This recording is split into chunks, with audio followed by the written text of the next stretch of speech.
Morning, everyone. I'm Joester. I'm joined here by Wed, who you saw run Spyro like 2 hours ago. Yes. And by Kylie, who's another top-level runner of this game. This is Crash Twinsanity. It's been a long time coming trying to get this game at a GDQ, so I'm really happy to be here.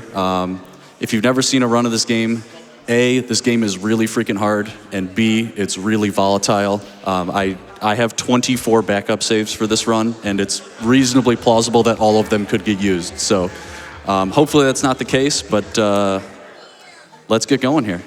If you think you've seen the most broken speedrun ever, I guarantee you have not until you watch this run. All right, if we're ready, let's go in 3, 2, 1, go. All right, so we're doing 100% here. 100% has 2 goals. Goal 1 is to get all 96 gems, and goal 2 is beat the final boss. Those are the only things I have to do. Do not have to collect any crystals, do not have to break boxes. It's actually not possible to break all the boxes in this game. But all the gems are gonna be kind of laying out in the open like that or hidden behind puzzles. Puzzles in this game are mostly optional, like that. That is not how you're supposed to get that.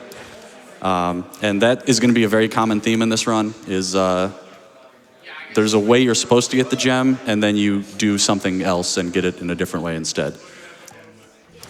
Another thing you saw very early with that first gem is that Joe grabbed it and then went really high up, and as he was falling, the game just immediately respawned him. This game is like sort of open world, so it makes a lot more use of the 3D range than previous Crash games on PS1.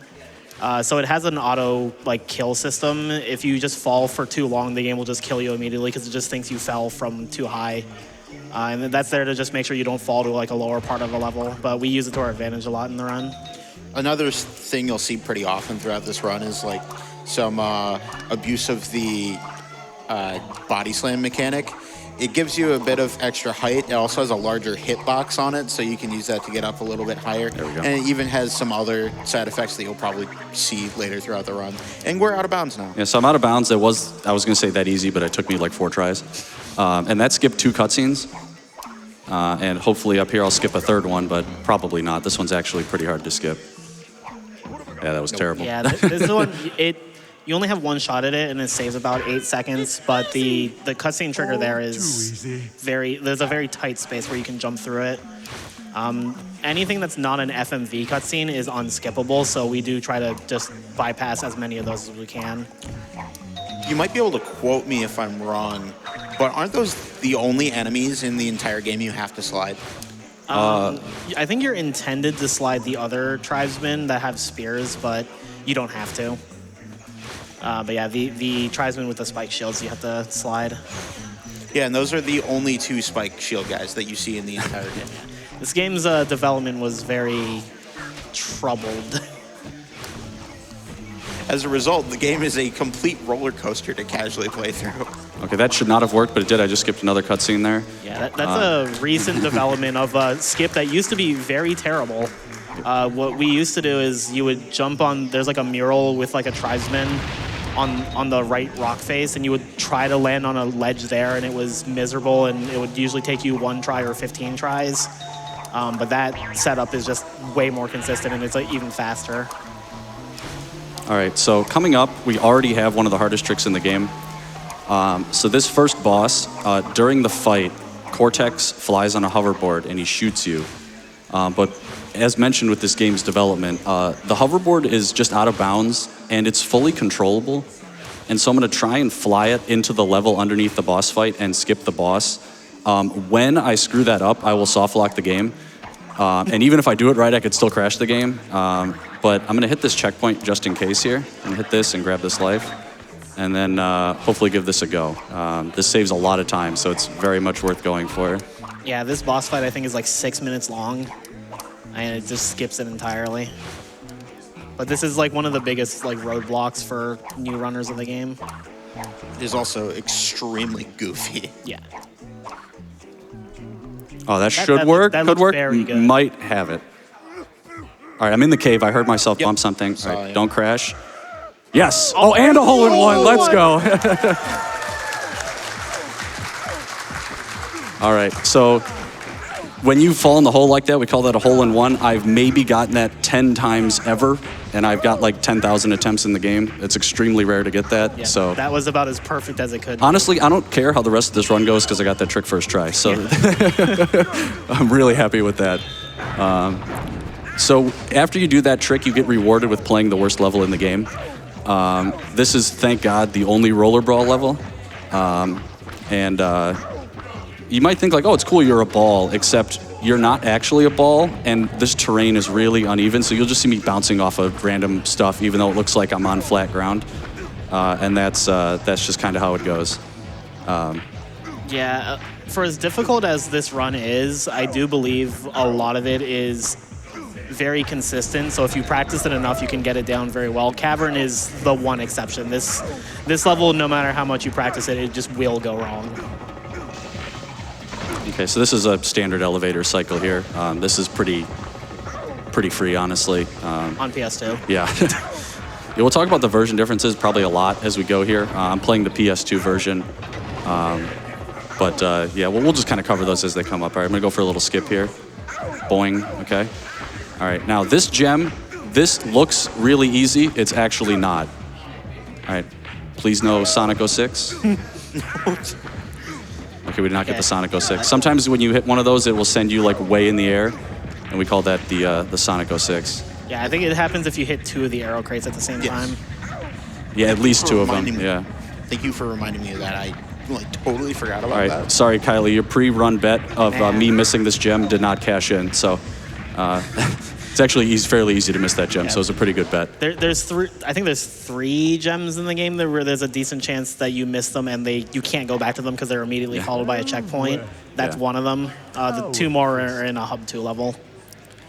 All right, so this is just a little ant fight here. This would be a great time for a couple donations here.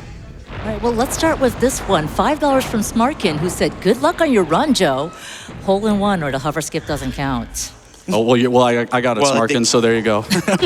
Shout out to Smarkin, he's one of the best runners of this game. And also $25 from DioChop, who said, yo, Joe, you've been trying to get this into a GDQ for so many years, and now you've finally done it. You definitely deserve it. Wish I could be there. Also, please don't miss the slip slide green gem. Okay, thanks. I'll do my best, Dio. Thank you. All right, I might have got a little skip here. No. That's right. We get to hear the best dialogue here, though. Crystal crazy. Yeah, so what Joe tried to do there, this is like a 2-second time save, but if that cutscene starts and crashes over a crate, specifically the one that Joe tried to slide jump to, it just skips the bit where Crash walks forward. We don't know why, it just does. I also want to shout out Lex Lang, who did the Cortex voice in this game and has been the voice of Cortex since this game, I'm pretty sure. Yeah. He is the GOAT. Yeah, he absolutely nailed this role. Like, I love me some Clancy Brown, but Lex Lang absolutely killed it here.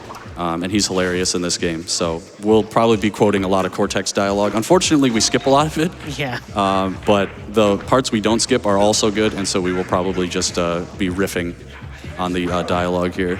Yeah, this is probably quite easily the funniest Crash game. Oh, yeah, without question. I mean, CTTR has, you get, fart sounds in the loading screens, but I think this one takes the cake, I agree. Yeah, we should also mention one thing that Joe is doing a lot is what we call long jumping. So if you do a slide jump, if your next jump is at a ledge, it'll carry the momentum of the slide, and that's how he's making these jumps that very clearly should not be possible. And we will see that throughout the entire run. It just makes bypassing a lot of puzzles and platforming significantly easier or possible. Oh, nice. That's a classic. That is a even classic. about to say, sometimes you just fall through the floor. There's nothing you can do about that. Yeah. I was overdue for that. I hadn't got that in a while. My favorite thing that happens here is sometimes you get onto that second floor and then you just wrong warp into the abyss. Oh yeah, that's a bingo goal actually. Yeah, let us just say again that this game is held together by like duct tape and glue. Yeah, so I think they forgot the duct tape. So the inputs I did to clip through the floor there were walk normally. Spin with Cortex. Yeah, I didn't even do that. I just walked off the elevator and fell through the floor. All right. Little skippy skip here. So if I spin throw Cortex into this cutscene, I can just move during it. Yeah. And so I'm moving right now off camera, and I can get most of the way through this tunnel while waiting for Cortex to, teleport away. Yeah, you also cannot die in the cutscene, so like you could have gone through those nitros, but he hit the detonator anyway. A little quick wait here. Yeah, so on PS2, there's several spots where you have to wait for the game to load in. That's probably the biggest downside of PS2 compared to Xbox, where Xbox, everything just loads instantly. And that was not intended, by the way. Yeah. No. And neither is this. As easy as a lot of these things look, that's actually not how you're supposed to do them. That's just kind of the nature of this game. You're either supposed to like launch a haystack into the nitros or like guide the chickens into nitros because Crash is a sadist like that.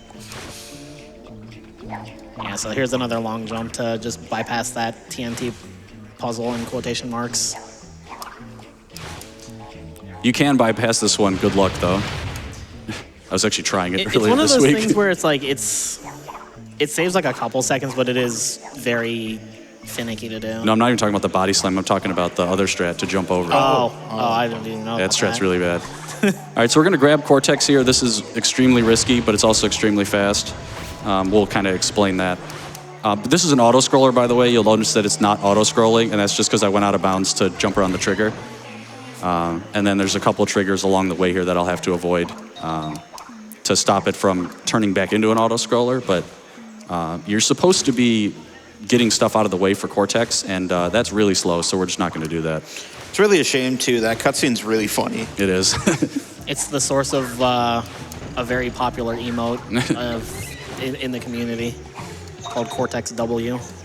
It's a classic. Yeah. You also notice the music changed to Flight of the Bumblebees, and you'll also notice that it is a cappella. This entire soundtrack is a cappella. A group called Spiral Mouth did the music for this game, and they absolutely nailed it. It super adds to the aesthetic of the game. All right, so we're gonna grab this checkpoint and Death Abuse, and then I'll appear with Cortex again, and then I'm gonna throw him here and die. So if you watched Wed's run, you'll be familiar with this. So this is called Zombie. So I am now dead, but the game can't kill me, and that's both good and bad. So like if I walk into a nitro, it's not gonna do anything. But if I fall in a pit, that's also not gonna do anything, and I'll be stuck. So we don't want that to happen. Yeah, so Zombie is very beneficial for this, but it'll also be carried into a good chunk of the next level. The only ways to get out of Zombie are picking up a mask, which will, because in the game's coding, being dead is having -1 masks. So if you pick up a mask while you're in Zombie, you will go down to 0 masks and will be alive. And that will be how we get out of it later in the run. And then the other way to get out of Zombie is to die, which can still be done by either triggering the auto kill or, in this level, getting caught by the watchtowers that Joe just blazed through. Dying right now would be extremely bad, though, because we entered Zombie by being attached to Cortex, the game still thinks that Joe is attached to Cortex, and the game will always try to respawn you as whatever character combo it thinks you are. So if he dies, it'll try to respawn him as Crash and Cortex. Cortex is not programmed as playable in this level, so the game will crash the moment it tries to respawn. I also just skipped into the village and skipped another cutscene there. And now I'm going out of bounds to skip another cutscene. Most of this game, it's honestly hard to tell, like, are you actually in or out of bounds? Because there's just collision everywhere for no good reason. But yeah, I'm out of bounds now, and then I'm gonna do this little fall. If I was actually lined up right, I would have done it, but I'm gonna, there we go. Yeah, you gotta be perpendicular there to actually clip back in. All right, and this is the first, like, of a kind of a standard Crash section, like going towards the camera. This one's not as hard as the later one, but still scary. Just want to shout out real quick that we've reached over $16,000 raised on our Twitch extension for MSF.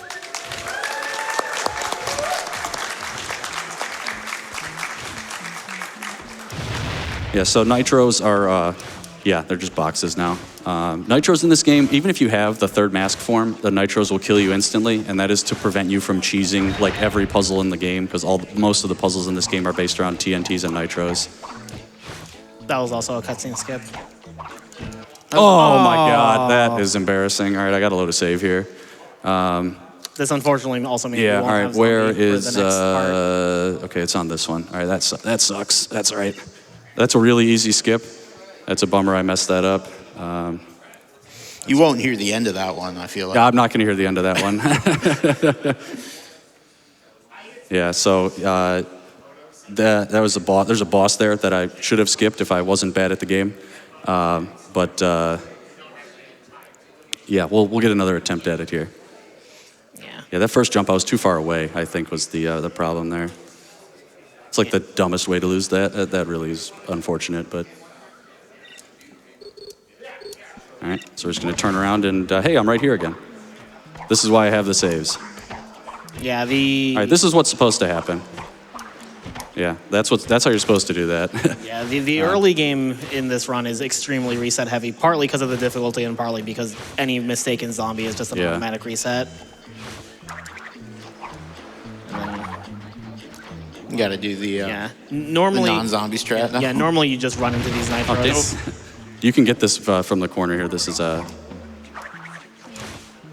This is used in the early Hub 3 route. Yeah. There we go. There we go. Yeah. Gem hitboxes are huge in this game, and that will come up a lot.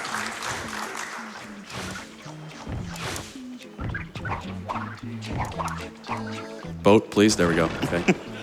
So there's some things that Joel will have to do differently because he's out of zombie, but I think the bulk of like what makes zombie so good is in that previous level, so it won't be that different. That pause was on purpose. Yeah, I was actually staring at my watch to figure out how long to pause the game for there. The Hub 2 loads faster when you end up pausing the game there, so. Yeah, that was not intended, by the way. That's not how you're supposed to get that. If Joe still had zombie, he would use what's called an airwalk to just fall down into the water to get the next gem, but he's gonna have to skip this cutscene that he's also gonna have to skip later. Yeah, I'm gonna get this gem now, actually, while I'm over here. Normally I would get this later. I'm just gonna get it now, though, because I have to do a different route here because I lost zombie. Also, if I screwed it up, I could just like abandon it and go get it later. Man, how do you miss Tikimon skip? That's just so sad. That's all right. We're just gonna do some gem collection here. If you want to read some donations, this is a great time. Absolutely. You're getting a lot of love from this. Here's $50 from Knitting Pichu, who says greetings from the crowd. So glad to be able to make it to GDQ in person, especially to see one of my childhood Crash Bandicoot games. Can't wait to see how this temperamental game gets torn to pieces for a good cause. Also $10 from Musical Joker, who says, I have been looking forward to this run, as I have so much nostalgia for this game. Keep killing it, Joester, and shout out to the couch. I agree, shoutouts to the couch. I agree, and shout outs to the couch.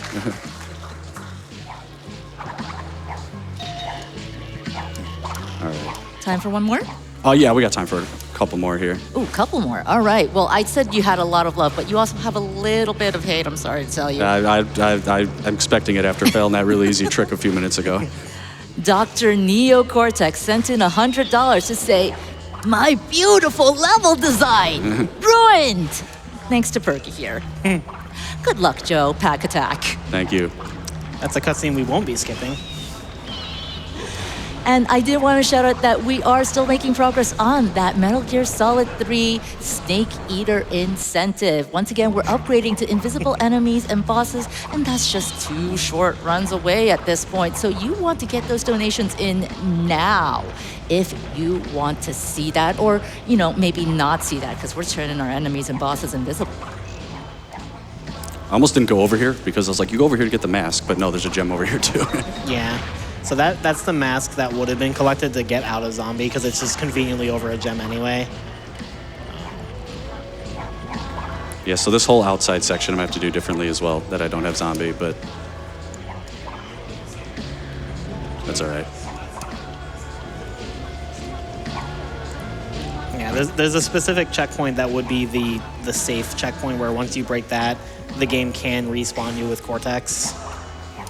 Oh, so I mentioned before that there were other things that the body slam did in this game, and yeah, that's exactly what happened. Get out of bounds is one of them. And it is as easy as it looks. Yeah, that's like you get into an area with a low ceiling that's slanted, and you body slam, and it just brings you through the ceiling. There are a lot of places that have low slanted ceilings, surprisingly, in this game. All right, I got to remember to do this. I got to go over here. So I have to. So there's a cutscene under me here. So first, there's a humongous death trigger that I have to avoid there. And I got to get Cortex here. So there's a cutscene there where Cortex rags on the last game, which is very funny. Where he says, the Wrath of Cortex didn't do as well as we'd hoped.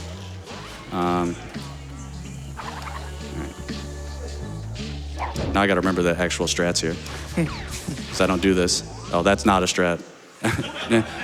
That's not the strat there. All right.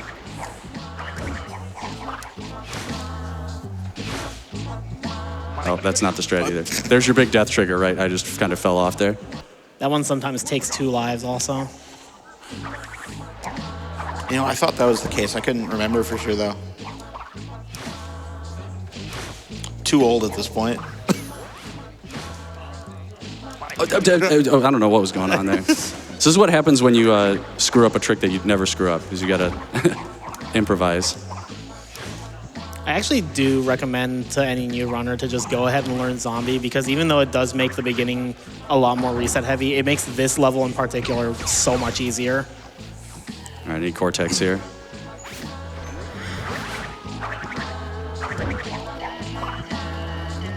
All right, come here.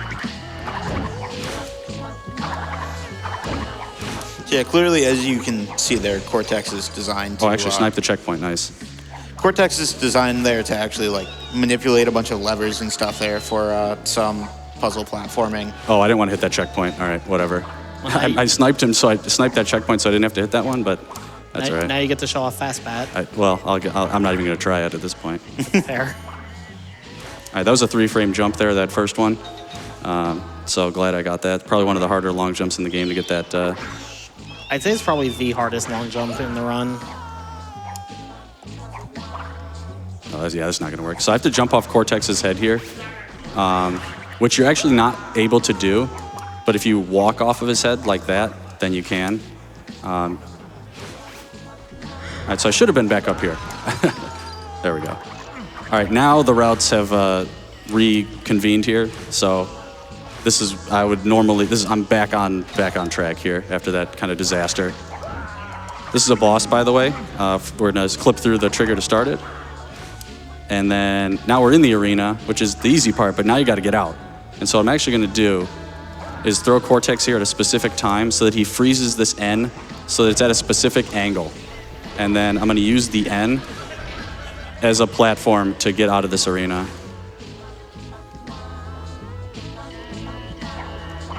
Boom. So now... There have been 3 boss fights in this game so far, and we've done none of them. All right, now we're going back out of bounds. But I need Cortex for this because I need him to get back, well, not in bounds. I need him to get to a different out of bounds up here. This is probably the hardest single trick in this run. After Tikimon skip. I would agree. I was going to add there an obligatory, this game is very hard. So we get Cortex right here. Okay. Cortex also sometimes likes to do idle animations, and that makes jumping off of his head significantly more annoying. The worst one is when he just starts dancing in place, because that animation is like 10 seconds long. What? How did that miss? So this is a really punishing jump to miss because 1, it takes like a minute to get there, and 2, I have to watch a loading screen, and the loading screens are really bad on PS2. So if you got a donation, that was a great time. Absolutely. And I actually did want to call out something, Joe. You loaded a save earlier, and when we were talking before, you told me you had 24 saves for this run. We're about to hit the 24-minute mark, so hey, chat, I would love you to send in $1 for every save Joester has for this run. You started out with 12 and then it went up to 24. So 12 or 24, either one works. But send them in and also put them in towards that Metal Gear Solid 3 incentive while you're at it.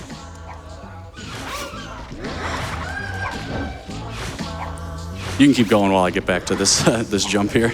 All right. Well, speaking of that Metal Gear Solid 3 incentive, I have $100 from Logan Carley, who says, I was going to hold off until later today, but I need that MGS incentive met. I absolutely agree. And we have $50 from an anonymous donor who says, seeing your enemies is too easy. Let's step it up.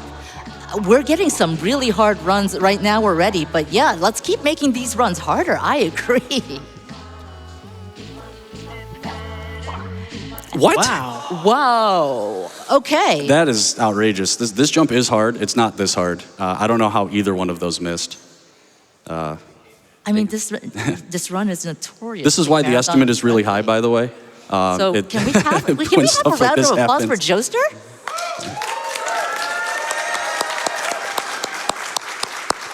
Yeah, for frame of reference, Joe's PB is a 109.50 and was world record at the time.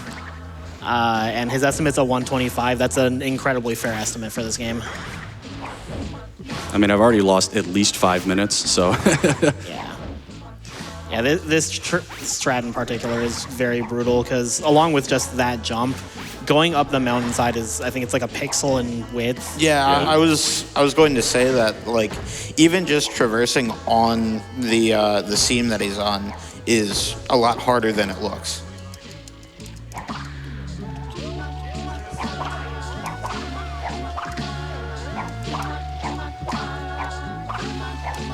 Also the fact that he does it so quickly. Mm-hmm. This section here that's like semi-blind. Yeah. Are you serious, dude? Come on. I really don't want to load a save just at the top of the slide. That would be super lame. I'll try it one more time. If I fail it again, I'm just going to load a save here. Damn, this is... You know, like 20 minutes ago when I said, I got hover, I don't care how the rest of this run goes, about that comment. I don't think anyone can hold this one over you. Tikimon, sure, but Yeah, that one I'm gonna hold that one because that was just me being bad. But the rest of this has been I don't know what's going on.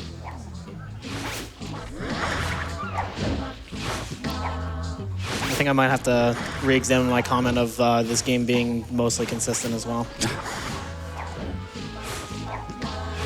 I mean, it's all execution. You just do the trick. Yeah, I mean Just jump. Yeah, just press X. In case anyone's wondering, by the way, why he does like the circle around thing there, that's actually to like load the next zone. Yeah, the trigger for outside is like a little above the doorway, and he wants to load the mountain back in. All right, I'm loading a save. I'm not taking 4 fails on this. Yeah. That is, I've never missed that jump that many times in a row. I've missed that jump plenty, but oh, that's not the right that's not the right memory card. All right, hold on. Is it this one? Yeah. The only thing that's going to happen between this point and the next save is just walking on top of the tunnel. Yeah. We do get to watch a very funny cutscene now. So sorry about that, y'all, but you know, this run needs to finish today. So. Yeah, I think that's a very fair backup to do. So you get to watch an extra cutscene now. So, because I'm not going to skip this cutscene here, but yeah, that was, I don't know what was going on there. Yeah, normally we would jump out of bounds to dodge this, but since we load in, we can't. There, to the sea, I tell you. Our salvation floats upon the briny blue. We must reach Engine's battleship, and quickly before it sets sail. But how? Think, Cortex, think!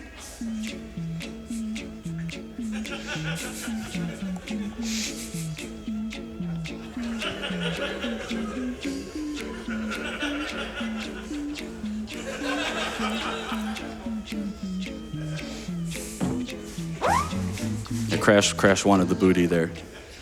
All right, so if I had done that correctly, I'd be right here. And this is Slip Slide. This is another actually really hard level. A lot of hard gems, including this first one, which after how I've been playing, I'm probably going to miss, but... First try. Oh, that's first try. That's an See? easy angle right Yeah. there. That gem is like genuinely one of the hardest gems in the game. Yeah, so back in Cavern, we mentioned that there was 3 gems that you can miss and not be able to go back for because of the checkpoint. 2 of them are in this level. Yeah, my pre-wager is still in place. I put on the green gem in this level. Which is the easier of the 2. Yeah. Yeah. Tradition says I missed that one, but... Surely that can't also go wrong, right? Well... Also, if your nether regions are sensitive, this is not a good level to watch. Because you're going to be seeing a lot of that.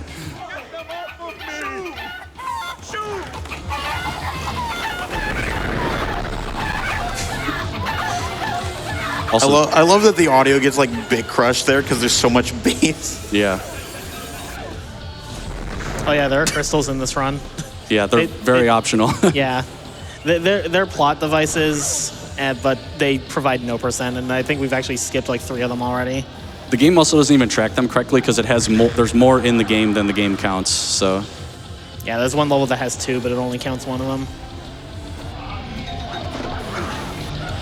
All right, so can we get the swag life to bring something back into this run? No, we cannot get the swag life. We do get this amazing cutscene, though. We do get this cutscene, though. Coming through! Ladies? Excuse me, madam. Are those real? Mother? Mother? All right, here you go, Wed. I'll miss this one just for you. Oh, thank you, Joe. Nah, you know. Yeah, you got it! Would now be a good time. So I ran this at because of that ESA a wager? few years ago, and that gem is the only thing I missed, and that run was really good, but I missed that gem, so...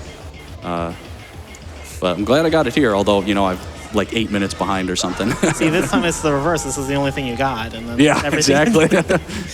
All right, now here's the real, Hey, the real one-try gem. this Still got hole in one. This one is a very easy reset point,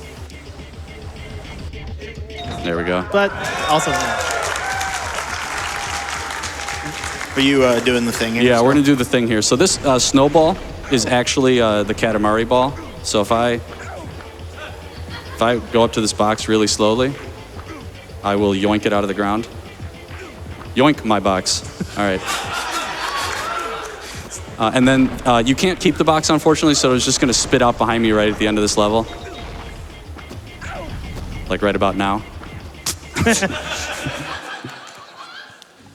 Yeah, I'm about 9 minutes behind. That's pretty bad. That's a good pace. That's right. Still on pace to be underestimated because the estimate's generous. So Still on pace to be a top 6 speedrun. That is also true. Could never begin to compensate. Yeah, the times get pretty large gaps when you get better at the game just because it's that brutal. Yeah, I'll reiterate again. This game is very hard. I think we all have like thousands of attempts or something in it. yeah, if you finish 1 in 100 runs of this game, you're like the best player on the planet. Yeah, like going back to like a couple of us when we first started running the game. I was running the game back in like 2014. It took like 500 attempts to get my first run done. It took Joe over 1,000. And it took me like, it was like 600. Was it? It was too many is what it was, but. It's still too many. Yeah, I've been running this since December 2019, and I think I just like powered through the first run to finish it, but it took me a good 2.5 weeks to actually learn the run. I skipped talking to Engine, by the way, or when he like goes like, whoa, and yells at you. Yeah, I skipped that. He's by just like, you get off my lawn. This is, so if you've watched like other Crash speedruns, you'll know that like cycles are a big deal. And in this game, they're not really, except in this level they are, especially this room. This room is awful. Yeah, this is so I'm gonna try and get through this like in one cycle, basically.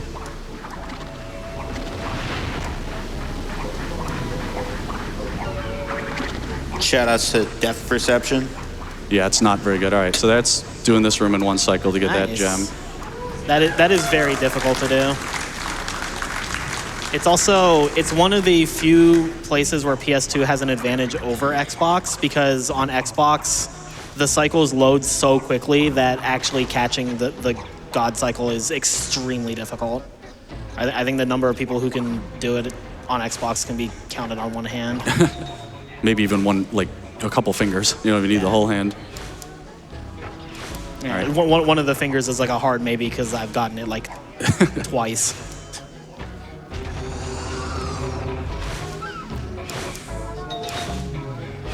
All right, so coming up, we're almost halfway through the game, and we're finally fighting a boss. And unfortunately, it's a very boring boss where nothing happens. So I'm just going to spin on these pillars and abuse invincibility frames if you want to read a bunch of donations while this goes on.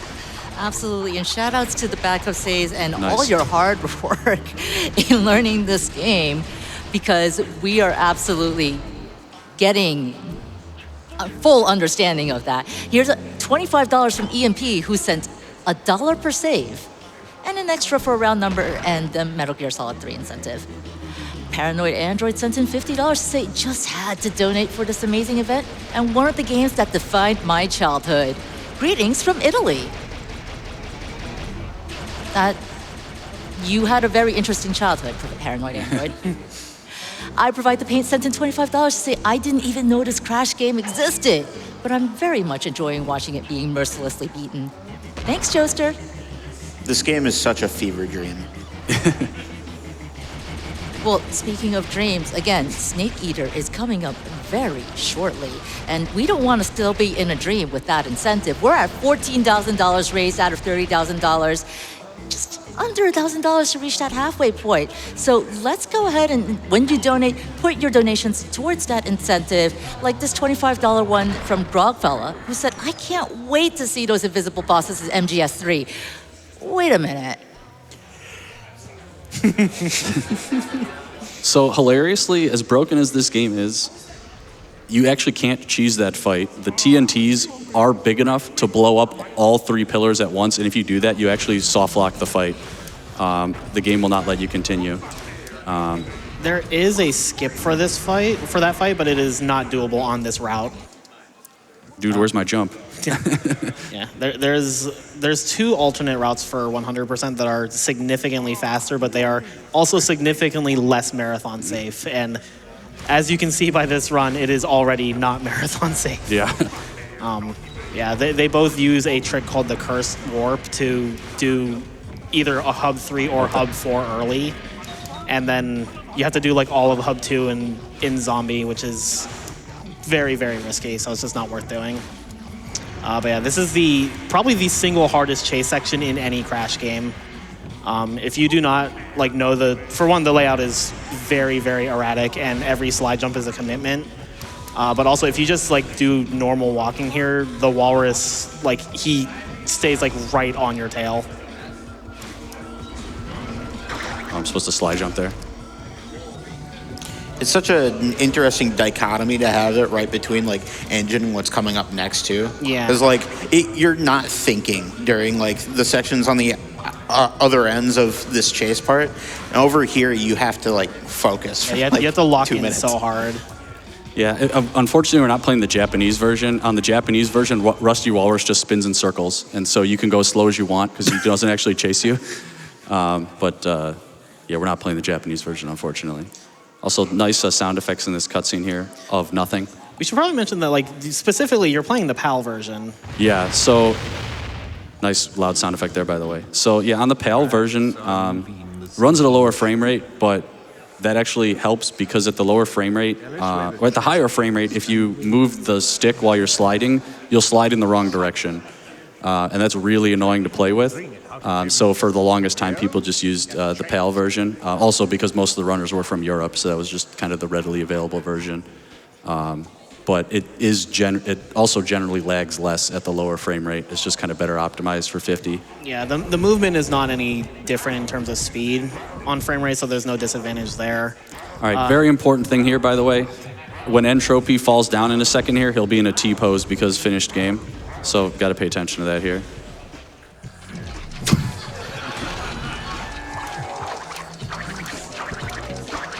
But yeah, all I'm doing here is these will sink if you stand on them, but if you spin jump on them, they do not sink.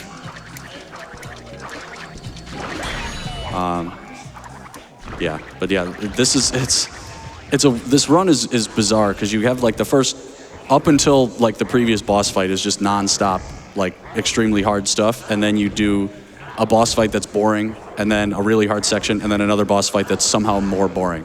And then more hard stuff after. And then more hard stuff after that. This run really doesn't let up until the credits. Yeah, you get your like small break during Engine and Brio, and then you're right back to it. Yeah, the biggest reason the early Hub 3 and 4 routes save so much time is because it skips You skip this these entire guys. section. Yeah, you skip these guys. Yeah, one quick thing back on the frame rate thing is the Xbox version of the game is actually region free, so you can play the NTSC version at 50 frames on a PAL Xbox, and that's the current like used setup at like for Xbox runs is either version, usually NTSC, just on a PAL system. I didn't know that there was no region locking on Yeah. Xbox. Yeah, it's specifically the Xbox version works like that. So the direction you face after you beat this boss dictates what the camera does after the boss. Oh, nice. That's a pretty good one.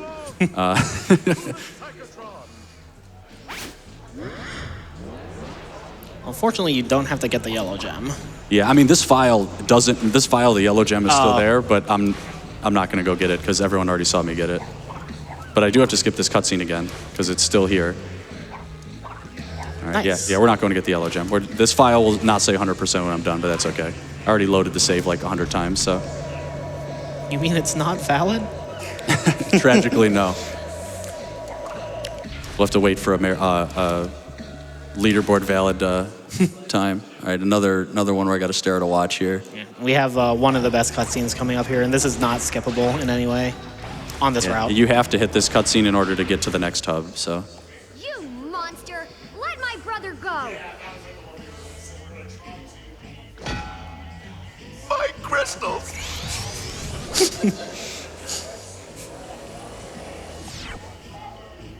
Ruined! Thanks to Perky here. Must be repaired. Shoutouts to Perky. Yeah. Nina Cortex. Isn't she delightful? Obviously, I've made a few modifications here and there. Quickly, to my private dirigible. Set a course for Madame Amberley's Academy of Evil. So when Cortex teleports away here, he just clips into the computer, which is always very funny. Yep, just like that. He's just in the computer. I also like how he just conveniently has portraits of Nina, his blimp, and the school like all right next to each other. All right, how many tries is this going to take? How many do you think? Oh, One. This. We got one. All right, I got to do a really dumb trick here I to get a believe. gem. I have some ones. I'm gonna have to stay pessimistic. I'll go 2. Yeah, 2 is probably the correct answer. 2 is definitely the correct answer. That was really bad. All right, at least 2. Let's try again.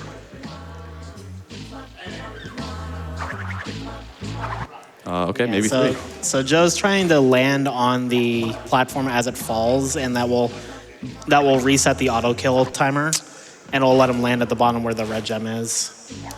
This is not an easy skip. There we go. There we go.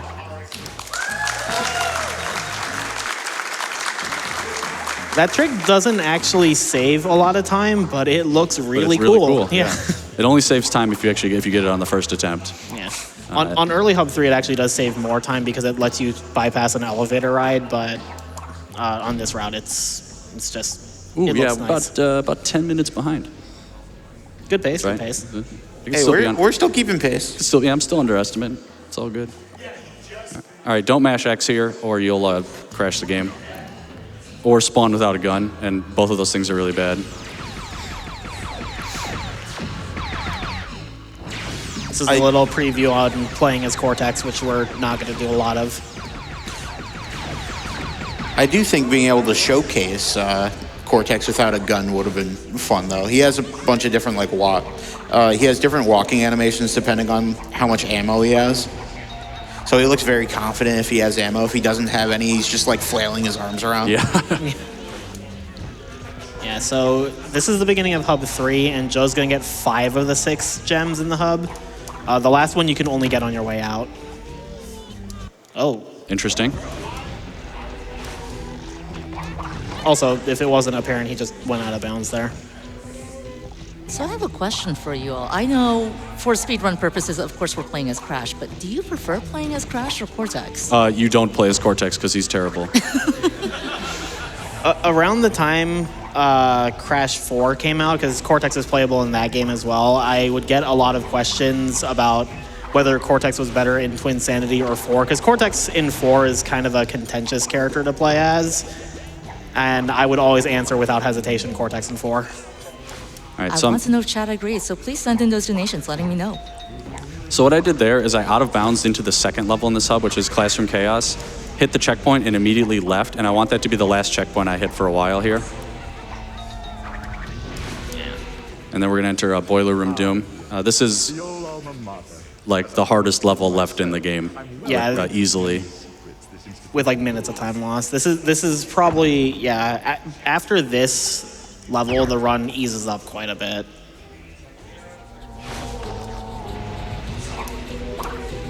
So we're gonna do a zombie again, like we did, like I did earlier in the game that you kind of saw.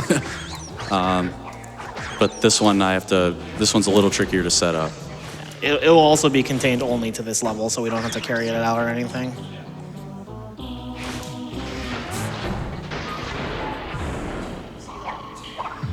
I'm Nice. shocked I made that. That was a really bad jump. Yeah, that was to dodge the world checkpoint trigger that is gigantic. Yeah, another great cutscene here. The greatest evil scientist in the world! Stuck in a pipe. How could things get any worse?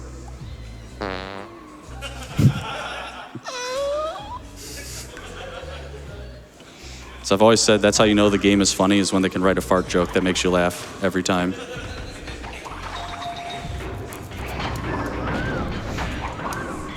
It was also very important that Joe did not like double jump there, because he could trigger the checkpoint from underneath it.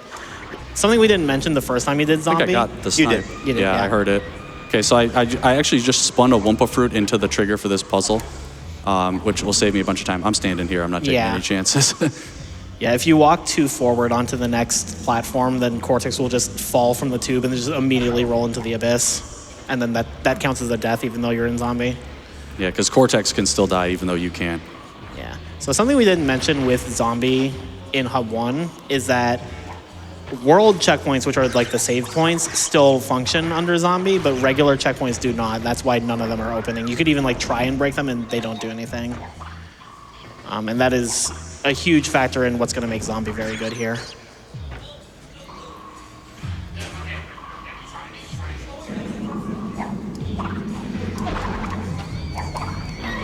Joe just tried to land on a ledge there on the pipe, but missed, which is not a big deal. It's just like a couple seconds. I'm just happy you didn't get stuck in the wheel. That too, yeah. Based on how this run has gone, I was fully expecting that. I think the game saw the 4 fails on Raiden and Slime. They're like, okay, let's just let him get everything else. Yeah.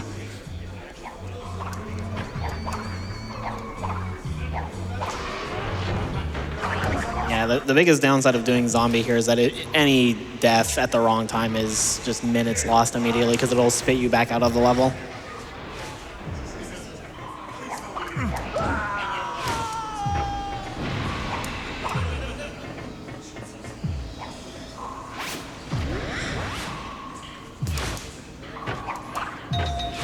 I see you vibing to the music, Wed. I'm always vibing to the music. The soundtrack is great. Wish they pressed it. I remember when I was first learning this, and I was saying how much I love the main theme that plays on Insanity Island and Jungle Bungle, and everybody was like, "Oh, you'll get sick of it fast." It's been 5.5 years. I'm still not tired of it. Alrighty, really hard trick here. Let's hopefully I salvage this run with something good here.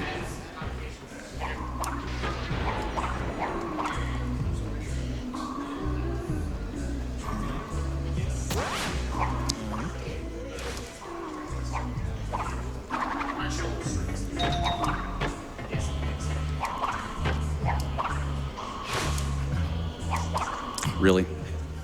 That's the dancing animation I was talking about. Yeah. Uh-oh. Okay. Okay. Okay. It didn't fall into the pit. That's the bad part. Well, while we're heading back there, let me send you in some love and luck. Violin sent in $24 saying, hey, Joester and Couch, I'm super excited to see this amazing run be shown off at GDQ after all these years. Keep up the great work. And that's right, all your donations are getting us ever closer to that MGS3 incentive. We are under $400 on the way there, whether you're donating through the Twitch extension or at gdq.gg/donate. At least I got that. Quick shout outs to Violin. He's my roommate and one of the goats at Kingdom Hearts 1, so thank you for that. So that trick there to get out of bounds saves a lot of time, but if you die on it, you probably lose 5 minutes. At least. At least. And one of the so now, because the last checkpoint I hit was that Classroom Chaos checkpoint, now I'm just here. And now I can just continue forward. Yeah, so we never technically beat Boiler. We just get the 6 gems and leave. Nice. But now I can try this at least. Oh, that was a terrible angle. All right, we're just going to do this again. Yeah, try not to game over here. Then we would have to do Boiler again. I got a save here, don't worry. I got saves everywhere. Do I have a mask? I can show this. All right, so these guys kill you if they see you. But there's one little problem with that. Oh, I screwed that up. All right, we're gonna try this again. Also, this guy will T-pose when I turn around, so that's always funny. But if I stand like right here, and he sees me, now I have paper planes stuck in me. So yeah, the taking damage interrupts you dying for some reason. And so now I have just a bunch of planes stuck in me, and I will keep them stuck in me, I think, until I die. Yep. I don't really, well, I guess either death or when you get to the next character section. Yeah.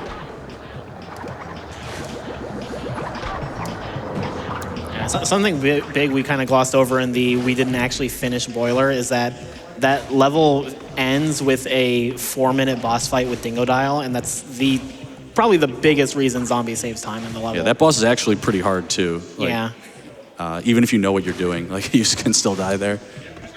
Probably the best boss in the game. Oh yeah, easily. It actually feels like a boss.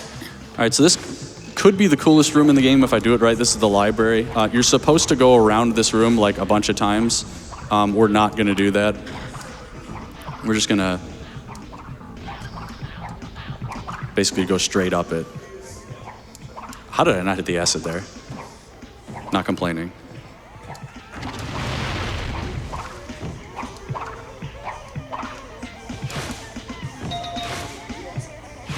All right. So that's the crash section of Classroom here. And now we would switch to Cortex. And as we mentioned not that long ago, Cortex is terrible. So we're not going to play as him. And so to do that, I'm going to go out of bounds. Shocker. I'm going to jump over the cutscene that would switch me to Cortex. And now I'm just going to play Cortex's section as Crash, but I'm going to do it from out of bounds. And just basically play on the ceiling the whole time, and then go back in bounds when I need to get something. Cortex in this game, I mean, you saw him on the airship there. That is like, he has nothing. He is like this like pathetic dive he can do. And that's about it. Gotta be a little the dive careful. isn't even fast. It's pretty bad.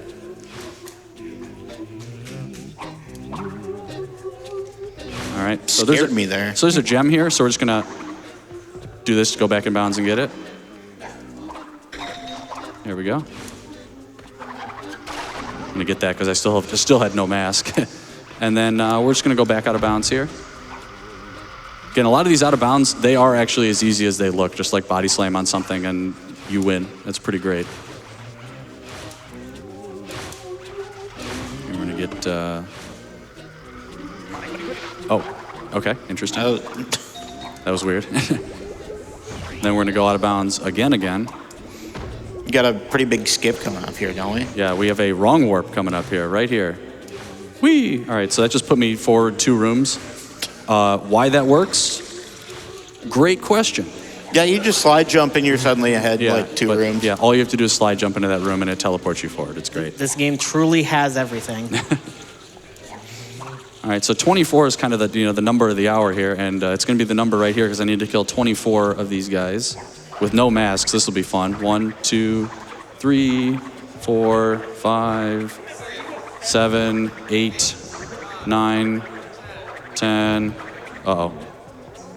12, 14, 15, 16.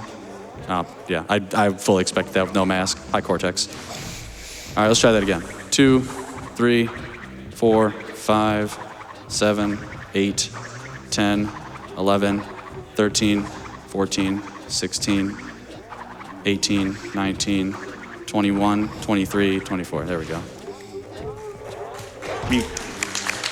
I was about to ask you, are you sure about that? I'm pretty sure. It's when 30 spawn, and there can only be 6 on the screen at one time, so you have to kill 24. Okay. Also, there's no audio, or there's no sound effects or voice lines in this cutscene because I entered it as Crash instead of Cortex, which is what you're supposed to do. Crash in the background is also just like... Yeah, he's just vibing. Makes this cutscene especially awkward and funny. Yeah, so Cortex is supposed to be talking right here, but he's not here, so he's not talking. Also, shout outs to Chomp. Yes. If my game crashes now, it won't crash. In this category. Yeah. So there's another category called all levels, which is just beating every level. And for the longest time, only in all levels, that cutscene would just very consistently crash. And Chomp got the brunt of it, where it would just crash every time for him. And we eventually figured out how it worked, and it doesn't crash there anymore. But now that is always just forever. Just shout outs to Chomp. All right, well, Cortex didn't get a chance to talk, but if I could slip in real quick here. Yeah, this would be a good level for donations. All right. Well, Anonymous sent in $5 to say, I had to donate for one of my favorite Crash games. So happy to see it on the main stage. Good luck, Joester. And also wanted to give a quick update on that incentive. We are a little over $250 to that halfway point, sitting at $14,741. So, hey, can you chat out there, whether you use it Twitch extension or going to gdq.gg/donate, can you help us meet that $15,000 mark on the Metal Gear Solid 3 incentive? Once again, we're going to turn enemies and bosses invisible in Snake Eater. So, like this $50 donation from Tomotak, that says, let's go, get the incentive Invisible Snakes, right? That's what this is for. And also a $25 donation from Second who says, first time attending. Shout out to my brother and his first time attending too. Let's get that Snake Eater incentive. All right, so real quick here, I'm going to show something off. Actually, no, it's not here. Never mind. I thought I'm in a different spot in the level. I thought, well, I'm going to do a dumb strat here. That did not work. Nice rat. You're right, that was a dumb strat. That did not remotely work in any way, shape, or form. All right, let's try that again, except like not miss it. Yeah, so the way Nina's gameplay works is it's kind of like the Crash 4 Tana before Crash 4 Tana. It's just a lot of grappling and just jumping. Yeah, so you can get double jumps with Nina if you mash the jump button after you grapple something. And you see me do that, and you can use that to like keep momentum around corners and stuff. Also, there's a really good hitbox on this checkpoint here. You can just hit it from over here. I gotta watch my lives a little bit.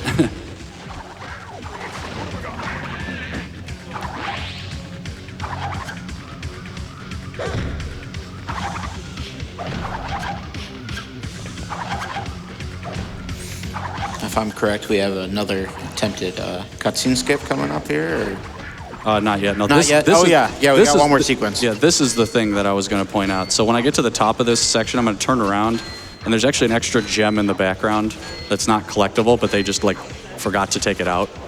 So you see that sparkling thing off in the distance? There's a gem back there. Yeah,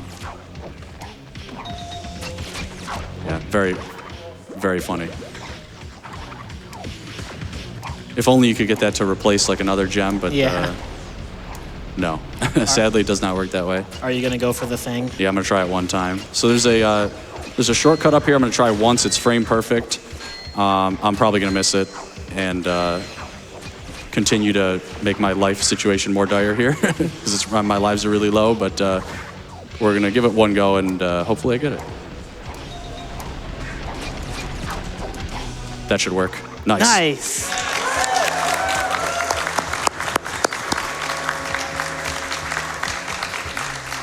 So Nina's double jump window is actually fairly generous. Like if you mash, you'll usually get a double jump.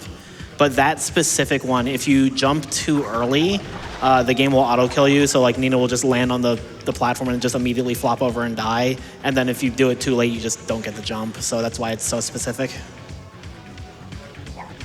Yeah. So I was trying to jump around this cutscene. It's actually a pretty hard jump. I don't think I was too far over enough. But now I just got to make sure I don't die afterwards here. I guess I got to hold, make sure I live. Okay. And this is the last chase section, I believe. Yeah. Yes. This one also is pretty hard casually. Like if you slow down at any point, the bus will catch up to you. Yeah, even at like running at full speed, it is on you like the whole time. Yeah, Nina does not have a slide like Crash does, so she can't just leave it in the dust.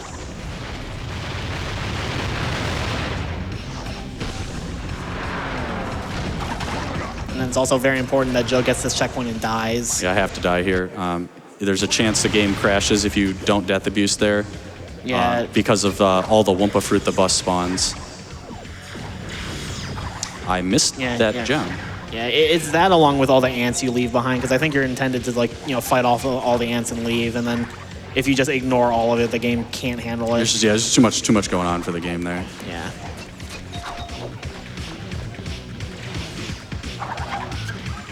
All right, so that's the end of Rooftop. Now you get to see what Cortex does, because we're gonna play as him for like a couple minutes here, but he's really bad.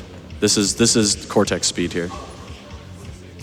So hilariously, it's actually slower to jump on this elevator right now, as dumb as that sounds, because it's faster to stand here and let the game load stuff in the background for a few more seconds. So here's the Cortex dive. Yeah, it's very epic. Madam Amberly. So this is the second to last boss fight, Madame Amberly.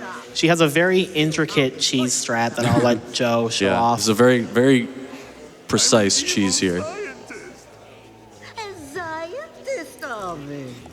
To me, you'll always be a little bird. So here's the cheese. I just stand right here and I win. Look, Ma, no hands. How you guys enjoying this train wreck of a run here? Hopefully it's been entertaining.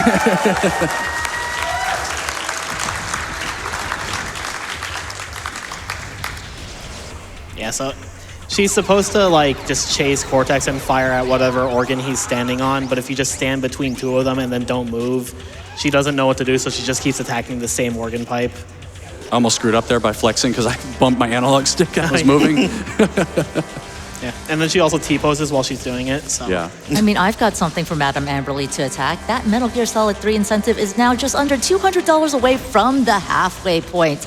And again, when you donate, if you use our Twitch extension, use the donate to charity button, because that will let you choose the incentive that you want to assign your donation to. Of course, it's only on the desktop, but within 15 minutes, authorize it and you can apply your donation incentive through Twitch, or of course, if you're using our site, gdq.gg/donate.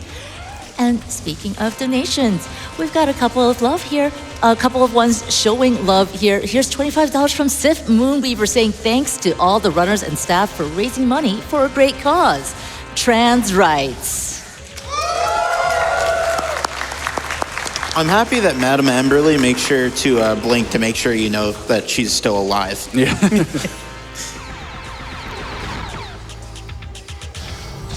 Think Madame Amberly will let me squeeze in another one? Yeah, absolutely. All right, well, shout outs to our artist alley here at GDQ on site, because Astro Witch sent in $350 saying hello from GDQ's artist alley. This is my day one donation from a portion of my sales. Thank you to all the runners, vendors, staff, and attendees that contributed and make the show so special. Let's get that Snake Eater upgrade. Yeah, so now that Cortex has just casually murdered Madame Amberly, we just get the last gem here, which unlocks just from being at the top of the academy, and then that will be the end of Hub 3. Yeah. You do have to wait on this elevator no matter what, so grabbing that life didn't lose any time. And one, I need it because I've been dying a lot. And all right, also this cutscene is huge. I'm not anywhere near it, but I hit it from there. Yeah, you're supposed to take the elevator up to the blimp, but he was a good, like, 5 feet away. You're like a PS1, type loading trigger there, where it's just massive. Shout out to Spyro 3. Yeah. And then after this little blimp transition, we'll be moving to the final hub. Yeah.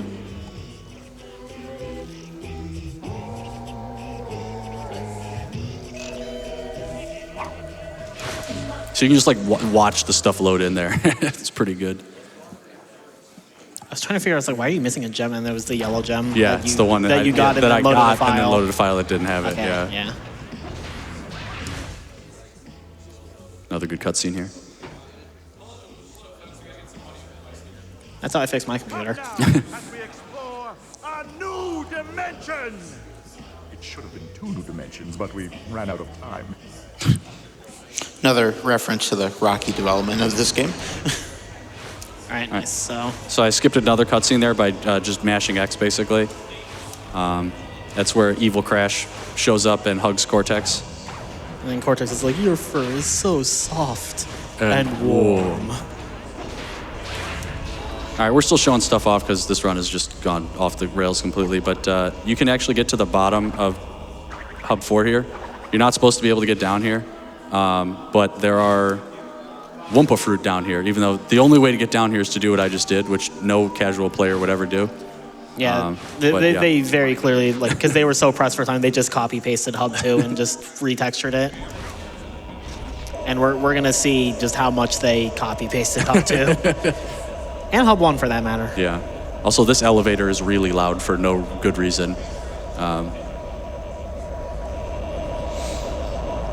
But we'll just take it on up here and get to witness another all-time quote coming up. Oh yeah, and great cutscene.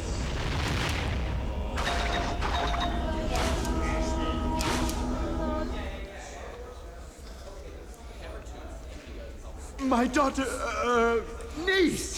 We must do something. Think, Cortex, think. This seems familiar. This would hit a lot harder if I hadn't screwed it up earlier, and this was the first time you were seeing it, but it's still funny.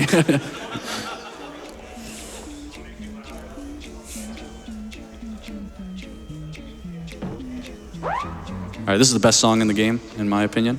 But this level starts with one of the worst gems in the game, even though it looks pretty inauspicious. There we go. I actually almost missed it, despite the fact that I went right through it, because the hitbox is really bad. Yeah, this level, by all accounts, is probably the easiest level in the run, but there's just a lot of ways where it will just mess with you. Like, the way the ants move is random, if I'm not mistaken, so... Yeah, and Evil Crash can also hit them into you. Yeah, so it's just... You could do nothing wrong and it will still just, punish you. Well, let's talk about who's doing things right, because chat has just hit the 15K mark on our Metal Gear Solid 3 incentive. We are at $15,041 raised for Metal Gear Solid 3 upgrade to invisible enemies and bosses.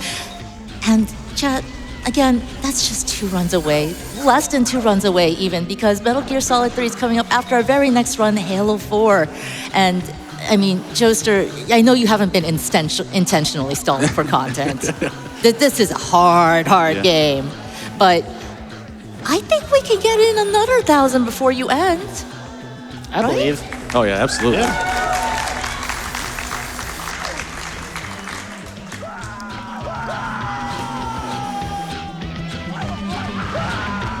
That looks pretty good rock slide there. Yeah, that was very pretty solid. Standard. The game tells you this is a race, but it's not. 1, it's not winnable, and 2, it's not a race anyways. You just have to get to the end. Yeah, even if you get ahead of Evil Crash, he will always just warp in front of you. He just teleports to specific spots when you get to specific spots, so it's just... Even if you're trying to beat him, you don't beat him.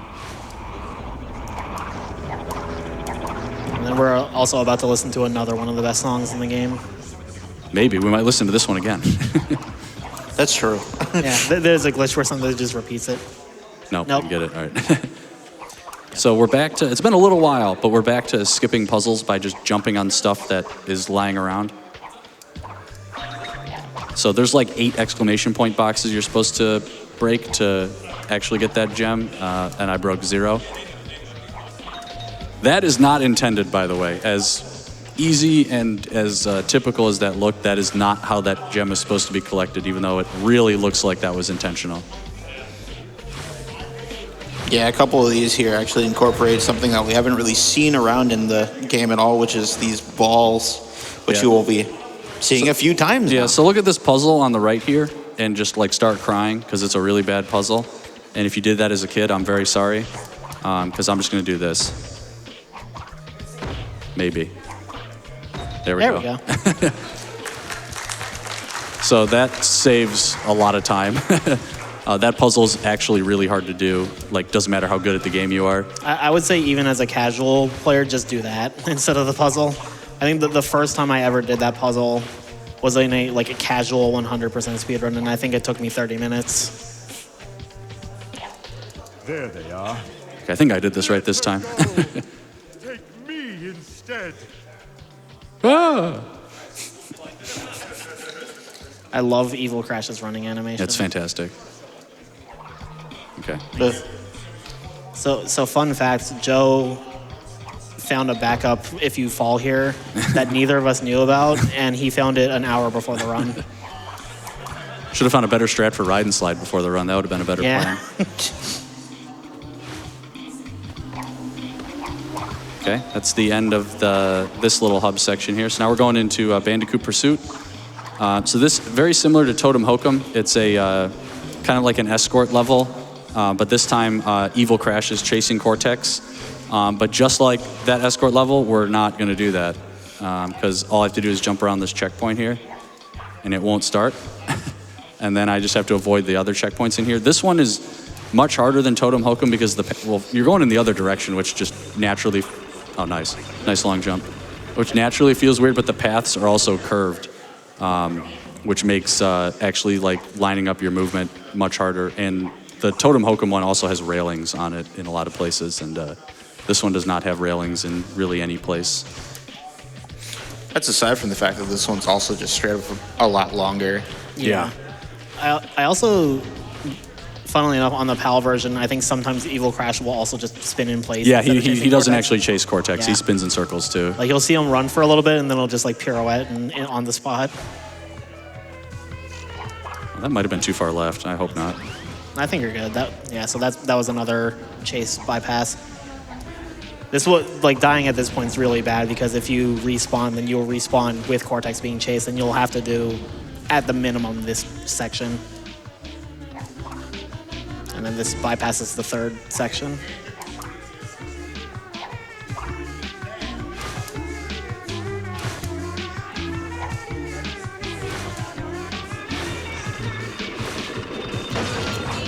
The water behind this gem, by the way, doesn't exist. It's that square there of nothing. Yeah. If you fall there, Crash just voids out. Yeah. He doesn't even drown because there's no water there.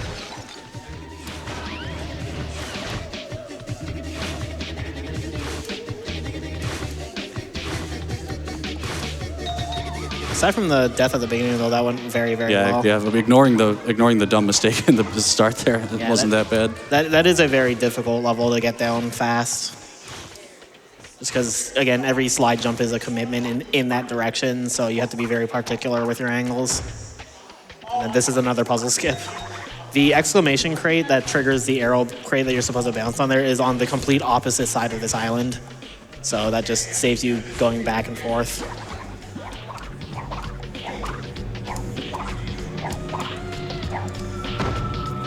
Why did I jump so high? Over there's the puzzle to get that gem. Yeah. That puzzle is significantly easier, though, so you can do that one casually. Yeah, but body slamming is... It's still fast. Easier. Yeah. Speaking of body slam, I'm going to use another one right here to kind of clip onto this arrow crate like that. And then now we're entering the final level here. This is the longest level in the game by far. It's also the best level. I would go as far as to say that I think this is the best level in the series. Yeah, it's definitely the best level in the game. Yeah. A lot of movement here. Not a ton out of this. So this level is a lot of like big boxes. So you can't really get out of bounds in a lot of places, or if you can, it's not useful.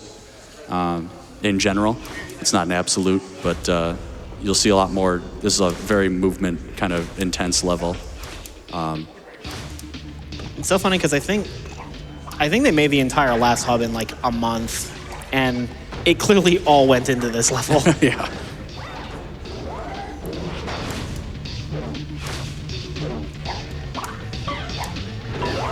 All right, so very important here that I kill that guy. If you don't kill that guy, he can crash the game. So. Yeah, that's a bug exclusive to PAL PS2, where the bomb ants, they're supposed to, like, after they throw a bomb, they're supposed to run back to like where the bomb is and pick up another one. On PAL PS2, they just walk forward, and if that ant walks into the wall behind you, the game can crash. Yeah, it's funny, you think like, oh, I'll just not kill him this time, and your game crashes like every time you do that. But I thought Crash was the name of the game. Yeah, I mean, it's pretty easy to crash this game, honestly. Yeah. You don't have to try very hard. We actually have like a speedrun category for crashing the game. You can crash the game in like less than 30 seconds, I think. Yeah, it's something like that. You just like stand at a chunk between two loading zones, jump, and everything just deloads. Yeah. All things considered, though, like with how, even though this game is incredibly broken and it is very easy to crash, you do also have to be deliberately trying to like break the game for it to crash. If you're just playing the game casually, you're not likely to run into any of this. Yeah. You're likely to run into funny, weird bugs, but you're definitely not going to find anything that's like going to completely ruin your experience. That is true. Well, I'll tell you what's not crashing. The love for Joe and this run. Here's $5 from Rijiku saying, "Sup, Joe? Glad to finally see Twinsanity in a main GDQ event. And here's to seeing it again in the future. Have fun wronging the rights and cheers for trans rights." Shout outs to Rijiku. She is also one of the top runners of this game, and she's incredibly good at it. Yeah, like way better than me. Yeah. Yeah, I would say she's like one of the top two runners of the game. Easy ricochet there. So there's something I'm gonna show in this next room that until recently I thought was actually like more common knowledge among the community than it ended up being, which is there's a they messed up the coordinates on a nitro box here, and they just kind of put one on the ceiling on accident. Well, first we're gonna go for this damage boost here. Oh. All right, we're not gonna get it. That's all right. We're gonna run around. That's fine. But there's a nitro on the ceiling right there, and why it's up there is a mystery. But I think they just messed up the. I missed that jump. Okay, well we get to try the damage boost again. There we go. So pretend I didn't fail that before. Obviously, you're not supposed to be up here, but Yeah. this bypasses that entire puzzle. And we're gonna skip this puzzle by jumping over here. So this is a pretty clear use of the long jump. Like you're obviously not supposed to jump across there, or around these pillars. But it's like probably the most important piece of like anything in the game. Like without this, most of this run would just not be possible. Yeah, I've had this conversation with Dio before, and we've both agreed that the long jump is probably the most important trick in the entire game. All right, where are you, Anthony? There he is. Nice, you made the Okay, cycle. that was sketchy as hell, but it worked. Yeah, that is an extremely tight cycle to make, and that ant who is named Anthony just likes to Be in like, your way. He was in a yeah. pretty bad spot there. Yeah, like he'll just like just block you, and you just get hit, and you miss the cycle, and then you probably take it out on Anthony. Poor guy. Something else that we didn't really mention that Joe was doing there, and he did earlier in Ice Climb, is controllable slide jumps. So as long as your next slide jump isn't going to also be a long jump, if you slide off of a ledge, you can actually change the direction you're moving in, and that's how he's storing those long jumps. All right, that's the last gem. Hey, a good cycle here. I don't believe it. I thought that was a myth. Probably because I didn't go fast enough to get like the actual good cycle. It just gave me a good one.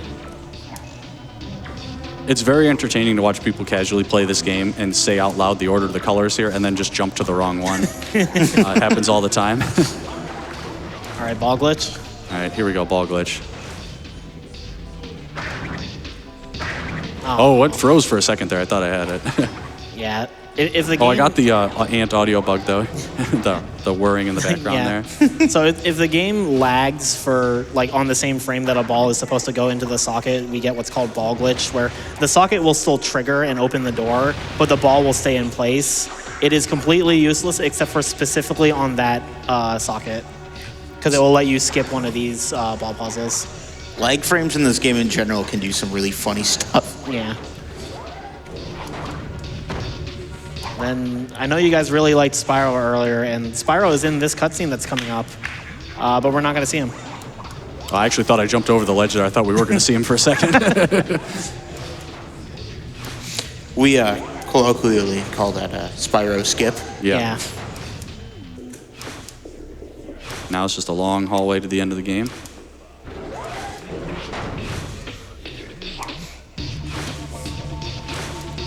We're still well within estimate, just don't die in Yeah. the final boss. Yeah, exactly.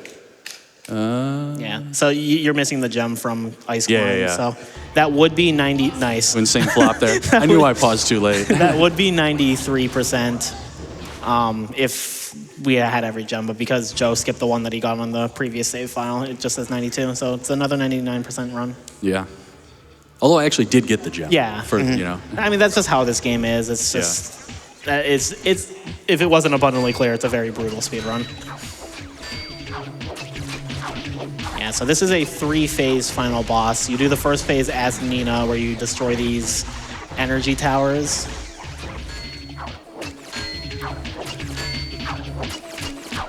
Also, like every other song in the game, this song is a bop.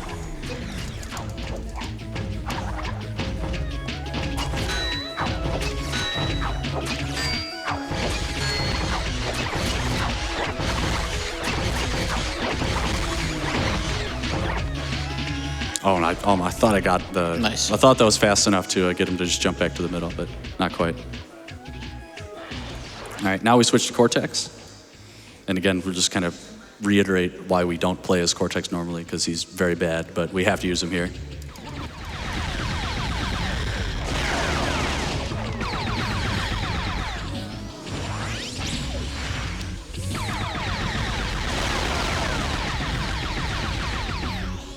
So you want to destroy the cannon first, because the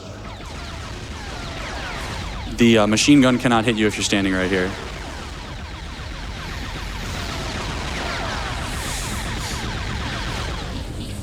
All right, and then we got a pretty new strat here for the final boss here, where I'm just going to basically clip the machine gun or the rocket launcher through the force field. So get ready on time, because if I do this right, this should go pretty quick. Yeah, timing is when the last health bar disappears. Yeah, get ready.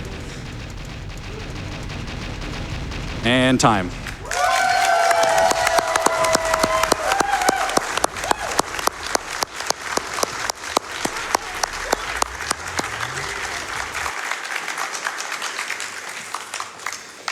Yeah, so there's Twins Hundo. I'm gonna skip this cutscene because this one is way better, and I want to watch this one. But while we play out the first half of this cutscene, thanks to GDQ for letting me play this game. How this run went is kind of, I think, one of the reasons it took a while to get in, but that's kind of just the nature of this game. It's very punishing. Every mistake is just so deadly. But even though that run was pretty bad, I don't know, I had a lot of fun. So hopefully you guys enjoyed it, because it was at least entertaining.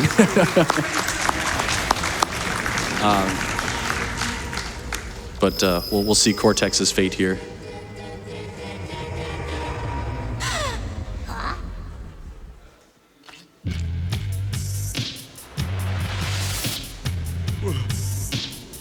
Where am I?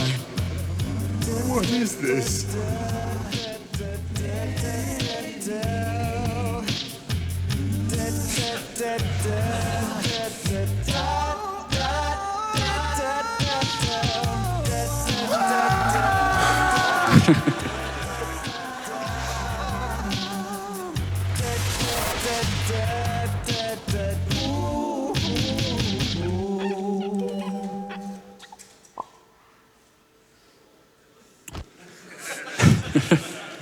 So there we go. So got a bunch of shout outs here real quick. I actually wrote them down because I didn't want to forget anybody. First shout out to Dusteal, who was the first person I saw run this game and got me interested in it. Extra shout out to Wed, who showed me that my copy of the game that I had as a kid was actually functional for running this. And then I want to shout out a bunch of people who helped me learn the game, like back in 2017, the Red Hot BR, Smartkin, Atomical Sloths, Benzogram, and Pull. All those guys really helped me learn this game. Shout out to Rijiku, who donated earlier, for being amazing at the game. Shout out to Bandycraft for just finding all of the really dumb glitches that we use. Shout out to G-Pro for just being the GOAT. He's also on the Spanish restream right now. So shout out to him for that as well. And then one final shout out to Beta M, who one of the original runners of this game, and he has a series on YouTube, Beyond Twinsanity, that he just does all sorts of wacky junk in this game. If you liked this Twins run and you want to see one that hopefully is less bad, make sure to tune in to ASM, Speedruns Marathon, next week. Wed and myself will both be there running a bunch of games. And then Kylie will also be running this at Frame Fatales in September. Yep, September 12th. I will be running this game, this category. Yeah, so if you want to see more Twins, make sure to tune into all that. Thanks again for having me. Sorry that run was kind of a disaster, but that's how it goes. And hope you guys enjoy the rest of the marathon. Thanks. Real quick, Joe, before I let you go, we got one last bit of love for you. $25 from Sustain, who says, hey, yeah, you. I've been doing this for 10 stinking years.